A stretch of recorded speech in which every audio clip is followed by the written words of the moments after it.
Good afternoon. Call to order the optional review of Monday, March 16th at 3:01. Just to remind everybody, we take no votes during this meeting. It's for discussion items only. I'm going to start with the Merit Council applicants. And the first one, J.B. Brennan, is out of town, and so I'm going to let her speak next week, next Monday. But Adam Cook is here. So, Mr. Cook, if you'd like to come up to the microphone, you probably have to turn it on so it's that little person.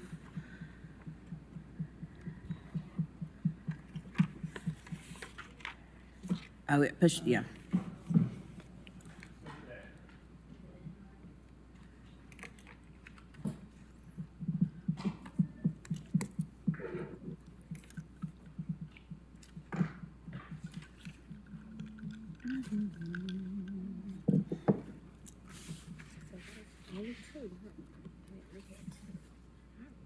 Mm-hmm. Yeah, she's out of town, so.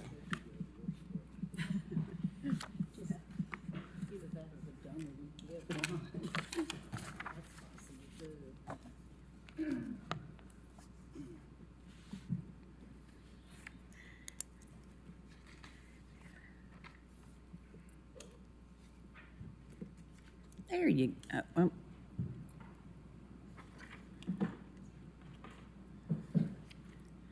All right. Try that and see if that. How's that?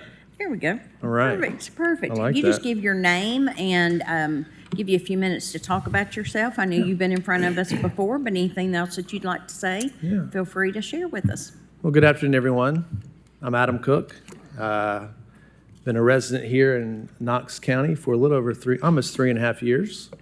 Currently work at Dolly Parton Children's Hospital as the Chief Development and Public Affairs Officer. My wife and I have 2 daughters. Both are in the public school system. One is a sophomore at West High School. One is an 8th grader at Bearden Middle. And as I've said before in coming with you guys, my intent is to serve where I can. My role at Children's Hospital is unique and allows me the opportunity to be out and forward-facing with the community that I live in and have grown to love.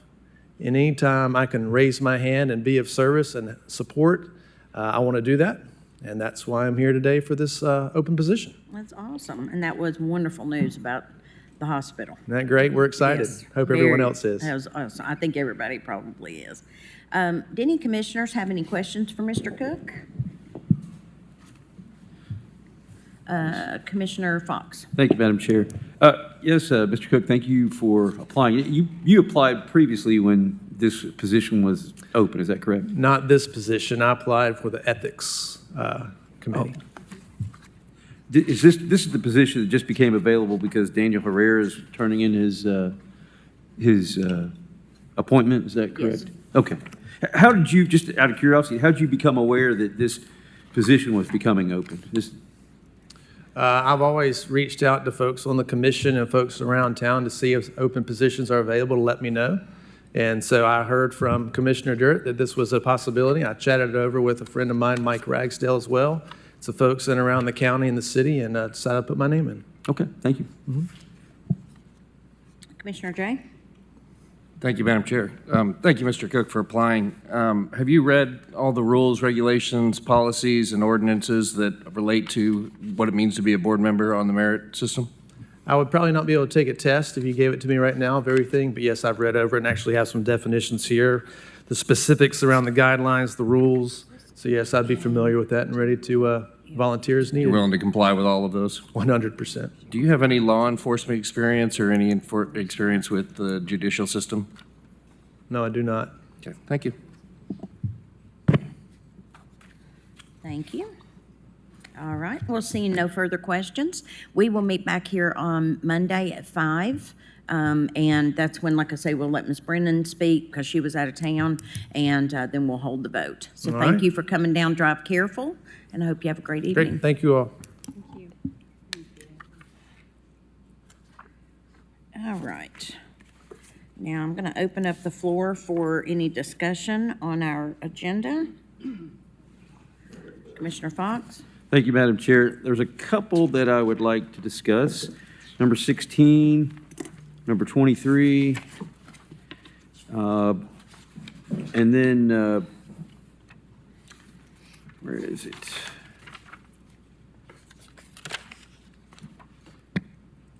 Number 46. Okay. 16 would be Director Snowden. Is Director Snowden here?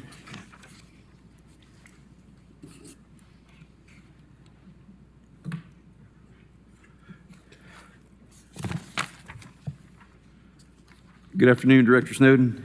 Hello, Commissioner Fox. How are you? I'm doing well, thank you. I'm just wondering what this is, the Jackson Law Approval Letter and Liberty Tire Recycling, et cetera. It is a little unique.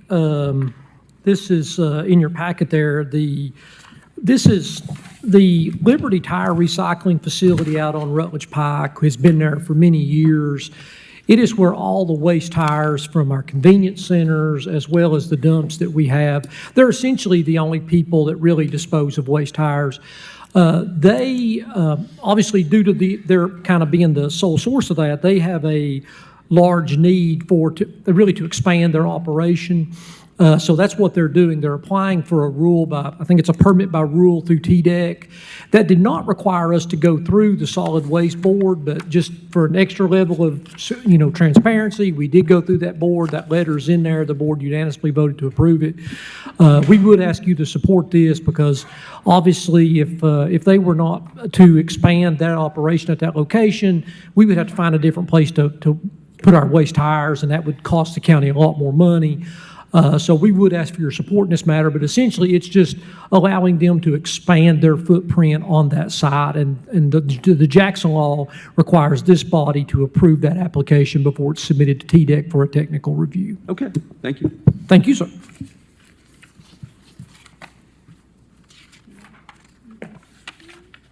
And 23 would be,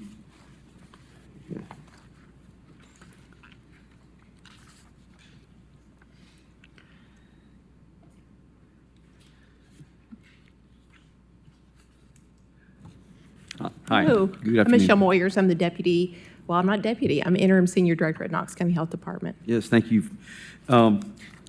There's a brand new rule with the commission that any grant request should first be provided a spread of record at the time that the grant is first applied for. And this may have bypassed my my review, or maybe it got grandfathered in or something, but I'm just, did you attempt to submit this grant request through that spread of application process? No, Commissioner, this is a long-standing grant we've had this grant for the last 5 years. Okay. So it's not a competitive grant. Okay, all right. Yep. Thank you. You're welcome.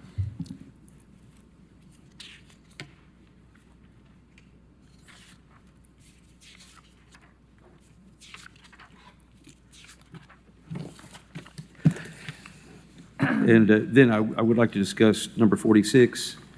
And just to explain to everybody, I'm having trouble with my laptop. It's not downloading emails and so forth, and so I may not be fully apprised of everything that's been provided to the commission. We're supposed to work on that. It hasn't updated since March 6th. So I just have a few questions on this particular issue.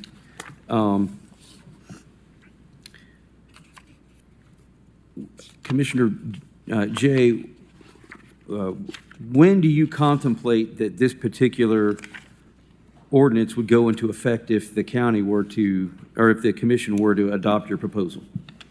Thank you, Mr. Fox. This document right here in front of you, the very last page, has a breakdown of the 5-year repeal proposal. The first part of that would begin in the next fiscal year budget and would be included in the upcoming budget that we will be voting on here soon. It would cover 26 and end in 27, and then it would be fully completed in the 31, which would be the, or 2029, or 2030, which would be the fiscal 31 budget. So it would be broken out over a 5-year period. You had proposed this or discussed proposing this several months ago, is that right? In August, yes, sir. Okay. And why did you delay it until now? The commission wanted to delay it. It was a commission vote I believe it was a substitute motion to delay it for 6 months to see where we were budgetarily. That's why I included the second page here that everybody should also have. This is a snapshot of our fiscal year budget to date, based upon one document submitted to us by the Finance Department on February 27th, and the other one, an email sent to us on March 9th, both showing that our general fund sales tax, general school sales tax, engineering public works sales tax, we're all up. Those numbers are a little hard to read. I apologize. I'm going to make another copy for next week, but if you look at the ones on the left, general fund is higher than, this is based upon the composite projection, but it's higher by $1,426,609. The general school fund is up higher, 2.884 million higher.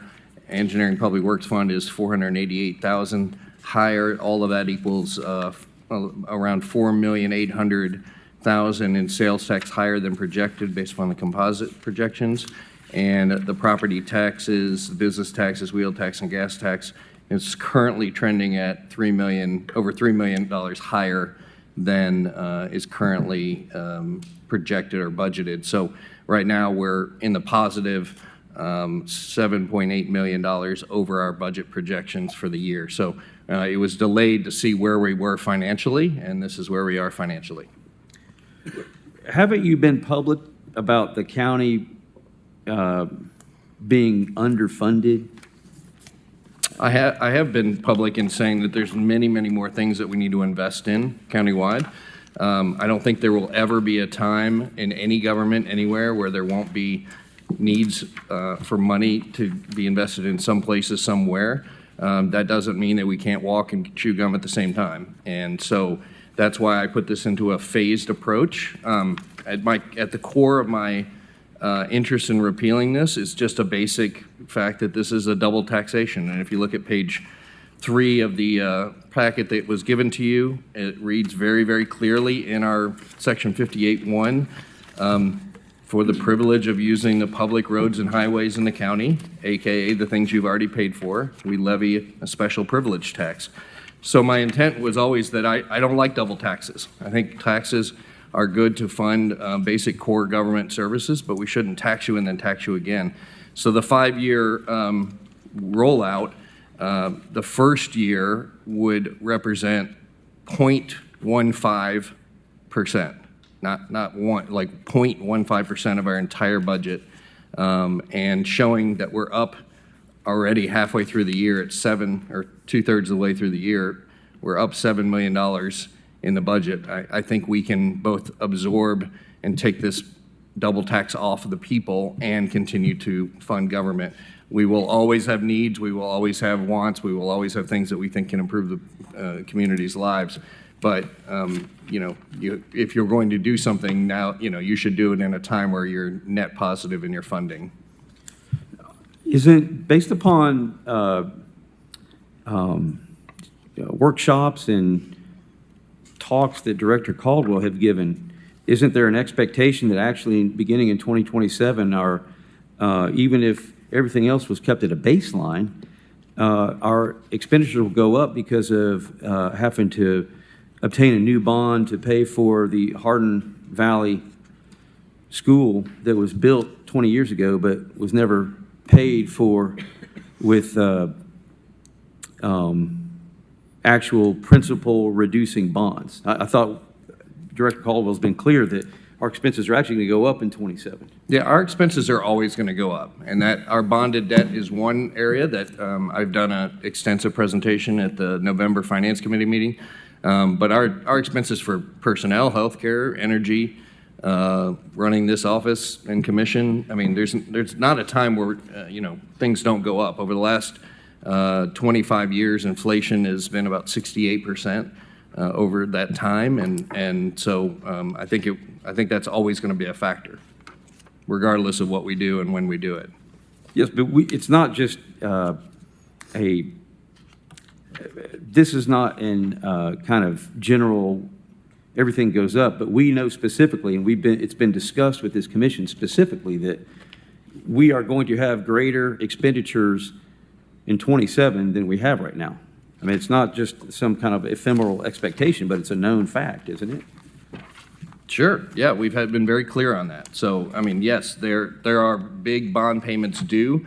In 2030, it becomes a pinch point, and we just got an email about 2 minutes ago that extends that a little bit, but yeah, there are big expectations of us going down the road. Like I said, this is a straight-up double taxation, and that is my primary argument. So when promises were made 20 years ago, 23 years ago, to do very specific things. The biggest of those was to build, this was sold as, do this and we'll build you a new downtown library, and that was not delivered. And 6 of our 8 counties are more competitive than we are. And so, for those reasons, I have tried to find a way to both repeal it and put that money back in the taxpayer's pocket, and sort of, I'm just a big believer that if the government says that we are going to do something and ask you to pay for it, then we ought to deliver on it. And so for all those reasons, I put it out, but I've also tried to do it in a fiscally sound way that helps us have the ability to absorb a little bit over time.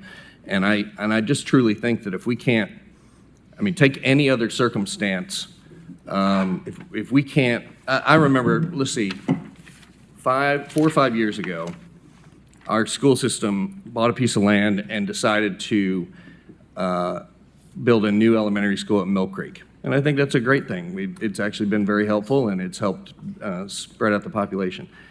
But it caught Knox County government by surprise because there wasn't any long-term planning for the roads and infrastructure. And our mayor and our commission and our finance team came up with, I think, $7 or $8 million virtually overnight to fund that infrastructure. And we figured out a way through it when that anomaly hit, and we said, okay, I'm talking about 0.15% or $1.7 million. So showing where we are economically, I think that this is a time to start repealing that. And I'll always say this, we are the legislative body. We have the ability to enact things and repeal things. We can make a decision to repeal this, and we can, if the world of our economic position changes dramatically, we can pause it. We can spread it out over time more. We can say we don't want to do it at all. This body can change its mind down the road, but I think we can begin to start affording it and spread it out over time and restore just a little bit of trust in the government. But this is your 8th year serving on the commission, but you waited until your very last year to propose this? I did, yeah. I think I started having conversations with Mr. Moyers about this when he was, because he was very involved when it went through, in probably my 6th year, but it wasn't the right time then, and so I proposed it much earlier this year to I have a list of things I'd like to accomplish as well as a commissioner, and I'm at the end of my 2nd term. And so I proposed it in August. The commission wanted to wait to see how we're doing financially, and so here we are. But you allowed what you consider to be double taxation to go on for 8 years. Well, it's been going on for 23 years. I just didn't propose a way to repeal it until I had a way to actually repeal it in a financially sound way. So, you could say that about any of the number of things that I've accomplished or proposed on commission in year 1, 2, 3, 4, 5, 6, 7, or 8. So it just happened to fall in the last year of things that I would like to see happen, and I think the people of Knox County would like to see, to see this tax taken away from it. It wasn't delivered upon, and I think it is just a basic double taxation. So yeah. Okay. Thank you, Commissioner Jay. My comment on this is I think that it shouldn't be proposed by someone who's not going to have to deal with the fallout. Everything's going to take place after Commissioner Jay has already left office, and everyone else is going to be left to deal with it. And so if this was being proposed by somebody who, just stepped up onto the commission, I might think differently about it. But I don't think it should be kind of like a fire and forget, fire and step away, and that's everybody else's problem. That's my opposition to this. Thank you. Commissioner Russell? Thank you, Chair Oster. I am going to apologize. I am having severe technical difficulties, so some of my questions maybe seem a little off here. So first of all, item 21. No, I'm sorry. Totally wrong. Not that one. Item 29. Oh. Were there any other discussions for item 43? Oh, no, I'm 40 sorry. Yes, 46, yes, Commissioner Hill. yes. Thank you. I was waiting, yeah.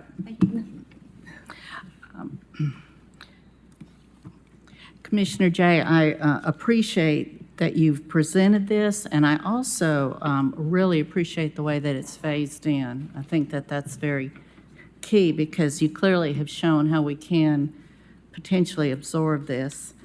I do share some concerns that have already been presented, given the fact that we know what is going to be facing us, and like it or not, we probably are going to be having to address property tax increases at some point in time. My concern is that to make this change now, which granted doesn't seem like a great deal of money, is still a little bit a piece of the pie, but after, I'm not sure that our citizens would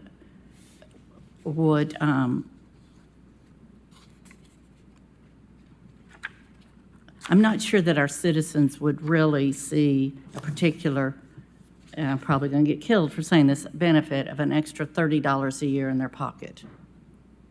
I'm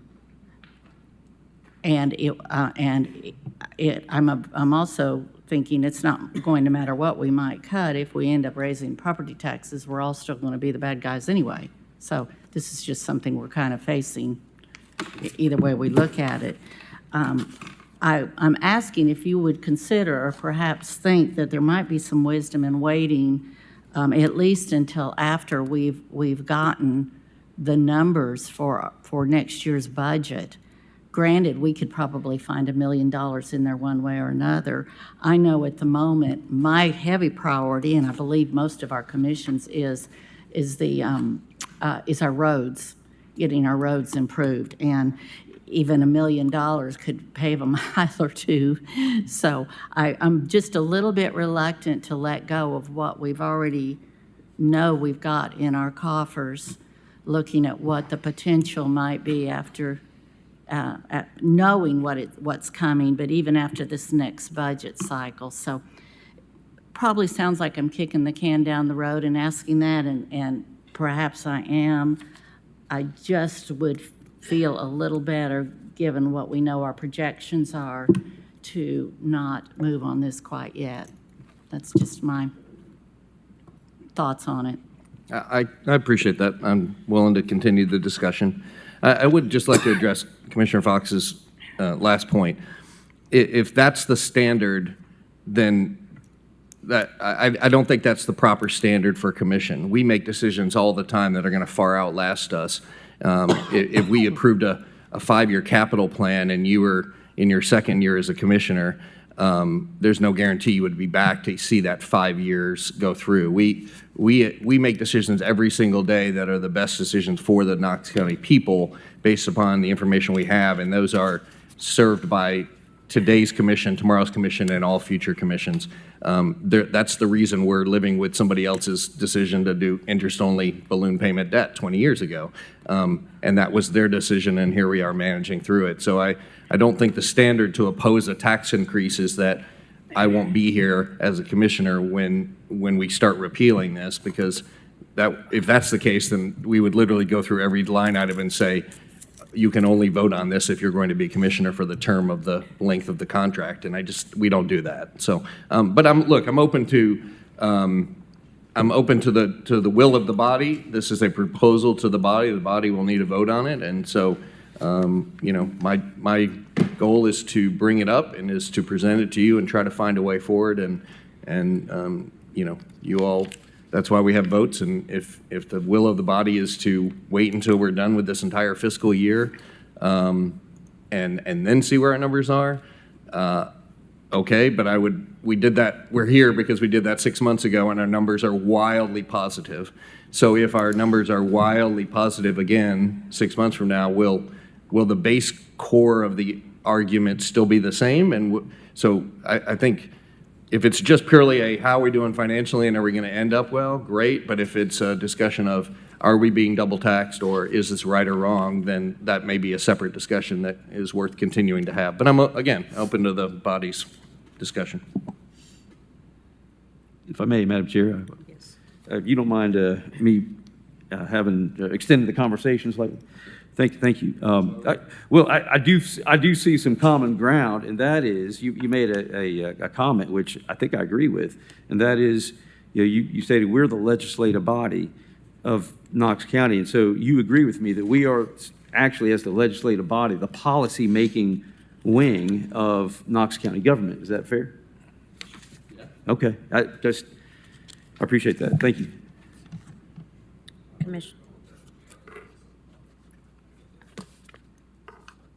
Commissioner Frazier, or you still wanting to discuss this? Okay.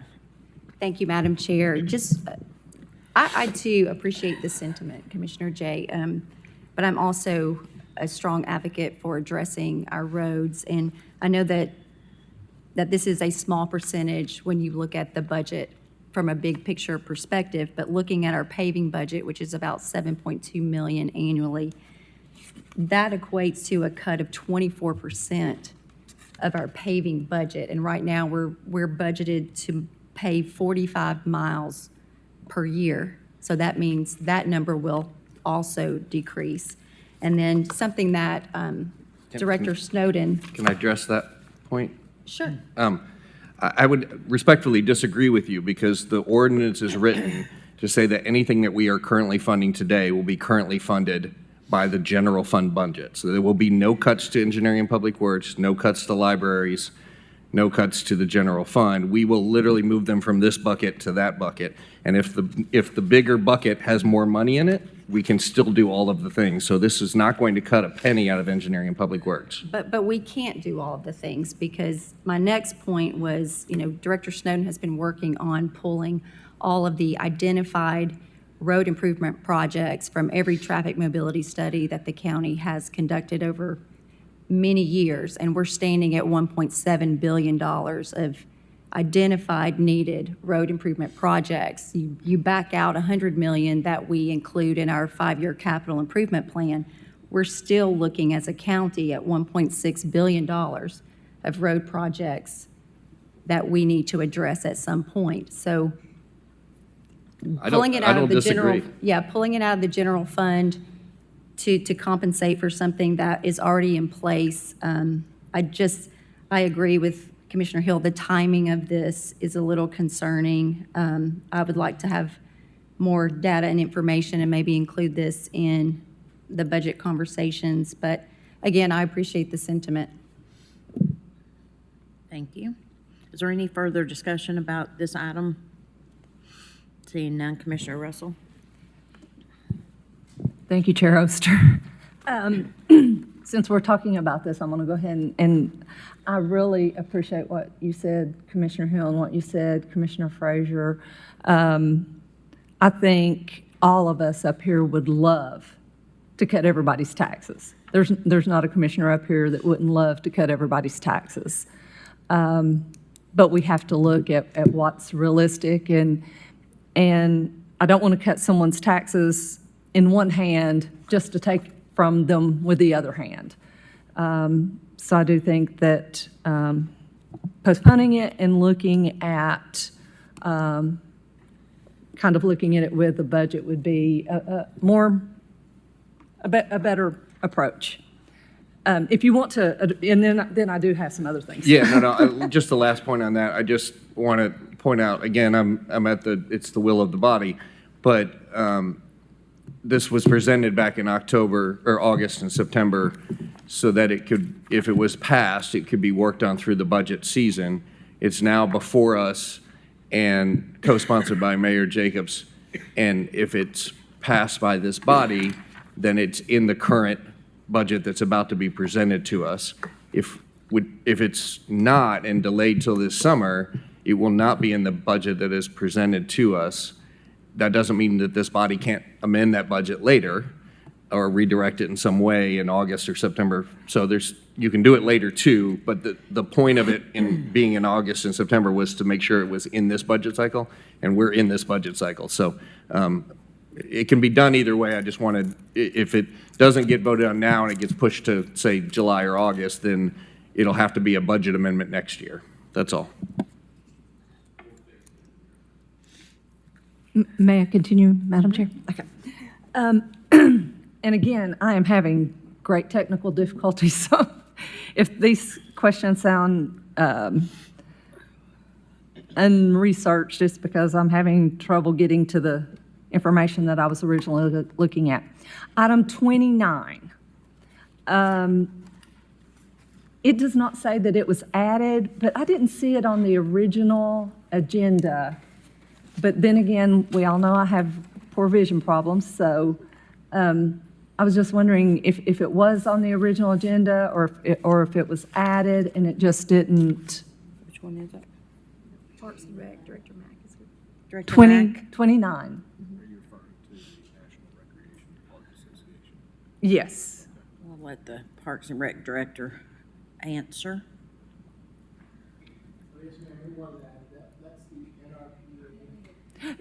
I don't have any question about, I'm not questioning the item. I just didn't see where it was on the original agenda. And Mean agenda review. yeah, and so I was thinking that it needed to say to be added, but then again, my vision's bad, and I was trying to, Maybe just a clear. Yeah, it could have just been a clerical error. I mean, I don't think it was. okay. So we do need to adjust our agenda then to say added. Drew, can you make sure? Thank you. I'm a sucker for details. Okay, so then There'll be a lot of breathing there. we got item 33.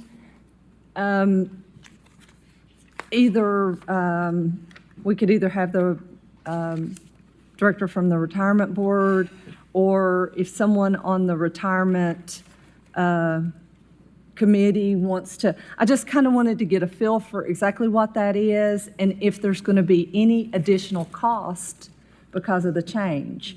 Because it seems like if you're changing when somebody might be eligible for something, there could be a cost associated there. And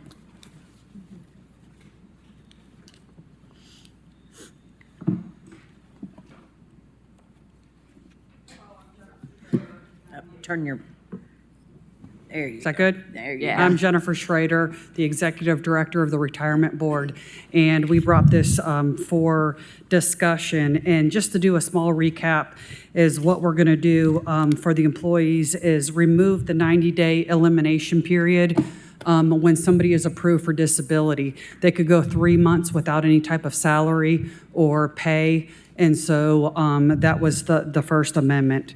The Second Amendment is to pay their disability pay when approved, and that means paying out their sick time and vacation time. And that's the same circumstance that a retiree would get. And so it's kind of similar to that. We call sometimes disability, retirement disability, and it's to align it with that process.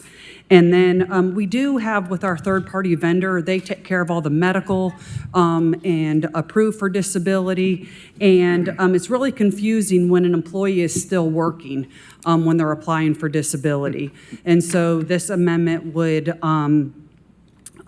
state that the employee has to be on leave either paid leave, sick leave, vacation, or a leave of absence within 2 weeks of applying for disability. Because this disability is not short-term disability, it's long-term disability that covers for all jobs, basically. If you're an officer, it's only the job as an officer. And if you want to talk specifically about the cost, I'm not sure if it was included in your packet or not, but we have Bob Cross with USI Consulting Group, who is the president of the Southern region. And in his impact statement, he said the actuarial value of all future benefits of that plan, which is the disability plan, and the uniformed officers plan would by slightly less than 0.5%. And if you want to know what that cost is, I have Bob Cross here to explain what that is. Thank you. Bob Cross, 425 Heathermore Drive, Knoxville. Yes, the cost to the plans is about $6,000 a year as compared to the contribution being made to UOP of about $12.4 million per year, more or less. So that's the cost. So $6,000 a year? $6,000 a year, yes. Okay. Thank you. You're welcome. And just one more thing to add, and the cost comes into play is only because we're starting to benefit possibly 90 days before we used to wait 90 days. And so if they're getting regular pay, you know, I mean, it's all going to come from one aspect, but if they're not getting any pay, it was in a benefit to the employee to receive some type of financial security if they fall into that disability category. Thank you very much. My next item. Could I, Madam Chair, may I ask a question? Oh, yes, go ahead. Of the, now, does that, when you talk about the $6,000, that, I guess, does not include requiring people to use up their accrued leave before they get disability approval? Is that right? So in the current policy, you have to exhaust all sick and vacation. Right. And in this new amendment, the disability would start after approval. So vacation and sick time would be paid out just as it is in retirement. Right, okay, okay. Okay, thank you, just as it is in retirement. Yeah. So same, it just puts that on equal, okay, all right, yeah, thank you very much. Commissioner Jane? Thank you, Madam Chair. And I chair the Disability Committee. I wanted everybody to let you know that we have worked with our third-party vendor now for 8 years. Yeah, it was the first year I came in. For 8 years. And the applications are sent to this third party. That third party vets people out, does all the medical, does all the checking. It doesn't even come to us as a recommendation until they have done everything. Well before that, 20 years ago, there were large amounts of applications for disabilities because the board approved them here in Knox County, and it was a bit of a porous system. When that system took over and we put a lot of checks and balances in place, our applications dropped tremendously. We maybe get less than a dozen a year, and maybe only 4 or 5 are actually approved a year, you know, maybe 6. It's a pretty high bar, which means it's a pretty low number. We have a great plan and a great program to take care of those who are disabled, but it definitely puts more than enough roadblocks in front of those who are not. So I might just mention Any in other- passing, the structure of this program, which has been in place for quite a few years, saves the county almost $1 million a year. So it's a structure of the program that works. This is a minor modification, but overall, there's been a dramatic savings to the county as a result of this structure. Well, we thank you for that. Well, thank the board. Great group of people, super group. So anyway. Thank you both. Any further discussion from commissioners on that item? Seeing none. Commissioner Russell? Thank you, ma'am. Okay, so down to item 34. This one was added, and I just kind of wanted a little more information. If someone on that committee could also give some additional information on why we're needing some additional funds there for the juvenile court.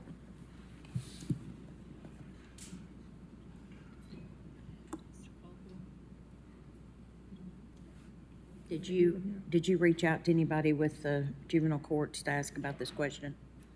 I did not. I assume since don't we have 5 people who are on the juvenile court committee or commission, that maybe they could answer the question? No, we're on the board of. We're on the board Of the this Juvenile isn't- Detention Center, Oh, but the okay. courts are run by the circuit court clerk. So you'd need to reach out to the circuit court clerk Okay. separately and ask them for information on this. Okay.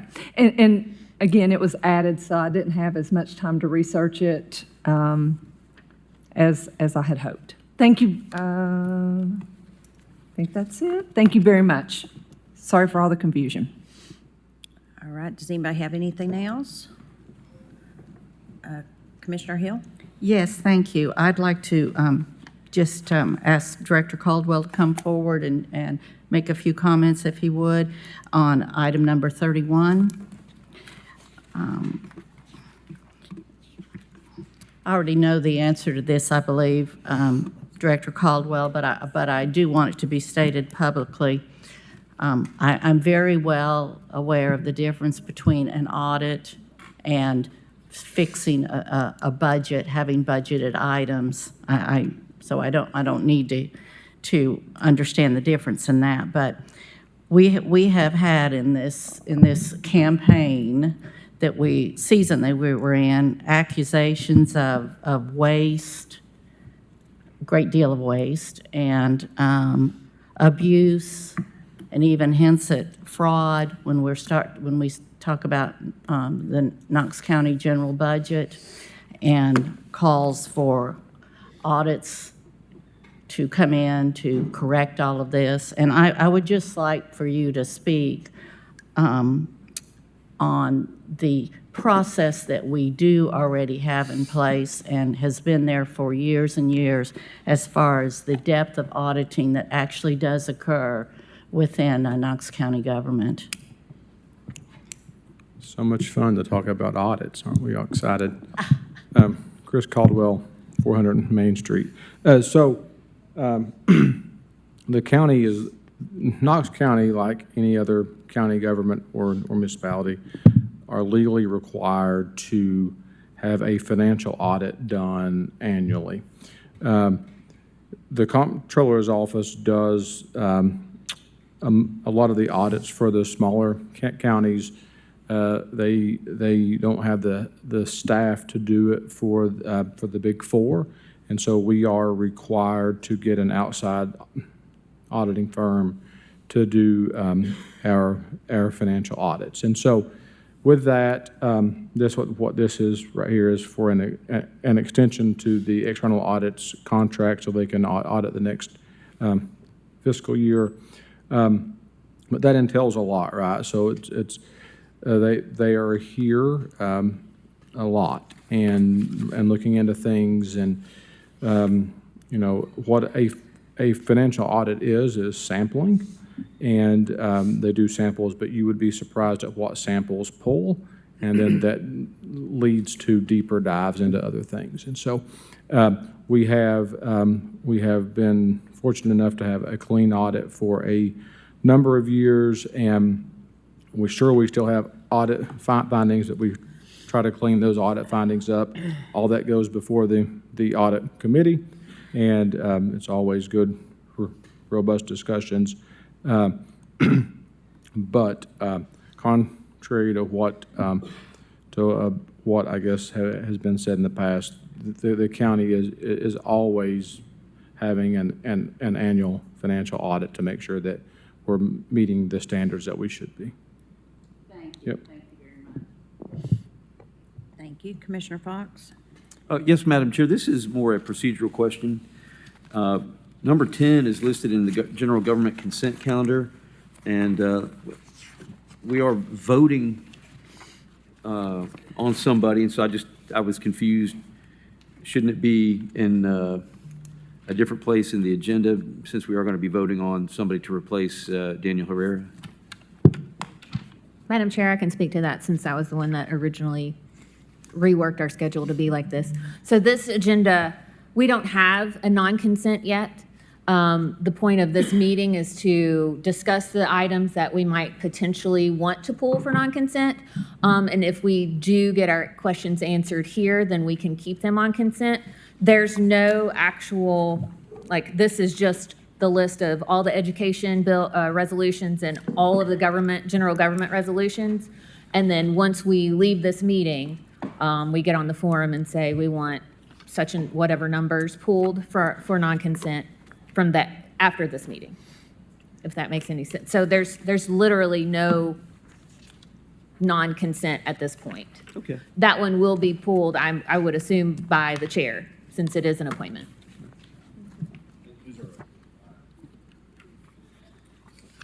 Commissioner Jay? Thank you, Madam Chair.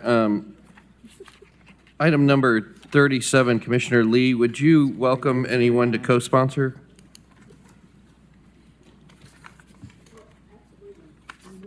Okay, What I'd like to number? co-sponsor number 37. Perhaps others might as well. I think we all use the post office and appreciate their hard work. I would like to be added also.